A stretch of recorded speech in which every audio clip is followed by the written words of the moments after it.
Mga kababayan, palakpan po natin ang mga kandidatong pinalad po na makapasok sa pwesto sa kangkungan. Unang nabigyan po ng upuan ay si Governor Gwen Garcia. Akala mo unbeatable? Tinambakan ni Pam Baricuatro.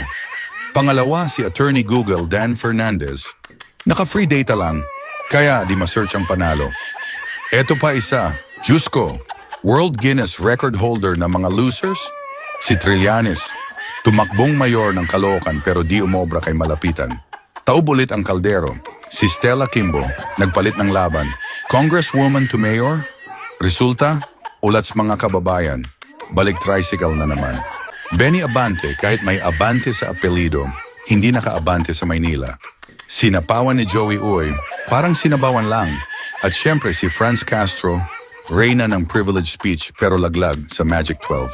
Mukhang na-expire ang magic.